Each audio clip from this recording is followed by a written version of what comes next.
আপনি দীর্ঘ 22 বছর এই প্রতিষ্ঠানের সেবা। পুরো বিদ্যালয়ে সাজ রব, মনে হচ্ছে যেন বড় কোনো অনুষ্ঠান।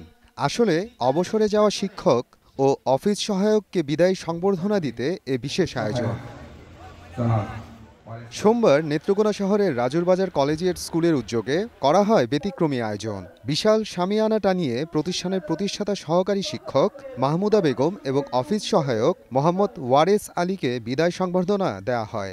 এ সময় আবেগ আপ্লুত হয়ে পড়েন সবাই। শিক্ষকের মর্যাদা অনেক। মা বাবার দ্বিতীয় শিক্ষকরা আমাদেরকে শিক্ষা দেয়। প্রথম শিক্ষা যেমন আমাদের পরিবারে, তেমনি দ্বিতীয় শিক্ষা আমাদের স্কুলে হয়। ম্যাম আমাদের প্রিয় শিক্ষক, আমরা সবসময় ওনাকে অনুসরণ করেছি। আমাদের কোনো সমস্যা হলে আমরা যদি ম্যামকে জানিয়েছি, তাহলে ম্যাম হচ্ছে এটার সলিউশন বের করে দিয়ে। কিভাবে পথ চলতে হয়, কিভাবে মানুষের সামনে টিকে থাকতে হয়, পরিস্থিতিতে কিভাবে প্রত্যেকটা পরিস্থিতির সাথে মানিয়ে নিতে হয়, প্রত্যেকটা শিক্ষাই দেন। কিন্তু যখন তিনি আমাদের থেকে অনেক দূরে চলে যান, তার বিদায়টা আমাদের কাছে খুব কষ্টজনক। জলি ম্যাডাম উনি খুবই অমায়িক ধরনের মানুষ। আমি আসছি এই স্কুলে প্রায় 6 বছর।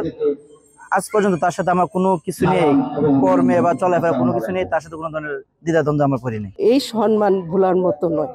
আমি কখনো কল্পনা করতে পারিনি যে আমি এত সম্মানে আমাকে সবাই ভূষিত করবে। যদি শিক্ষকদেরকে বাস্তবে সমাজে সম্মান দেওয়া হয়, তাহলে এই সমাজে শিক্ষিত, গুণী এবং শিক্ষার গুণগত মান বৃদ্ধি করতে পারে এই ধরনের শিক্ষক তৈরি হবেন এবং এই ভাষায় এই গুণী শিক্ষকরাই ফিরে আসবেন। এই অনুষ্ঠানগুলো আমাদের এখন অনেক ক্ষেত্রে আমরা দেখতে পাই যে হয় না, বা এই প্রচলনটা কমে আসছে। কিন্তু এই ধরনের অনুষ্ঠান নিঃসন্দেহে আমাদের জন্য খুব প্রশংসার দাবি রাখে। অনুষ্ঠানে মানপত্র পাঠ, ক্রেস্ট প্রদান ও উপহার সামগ্রী প্রদান করা হয়। পরে ঘোড়ার গাড়িতে চড়িয়ে বাড়ি পৌঁছে দেওয়া হয় শিক্ষক ও অফিস সহায়ককে। সময় সংবাদ, নেত্রকোনা।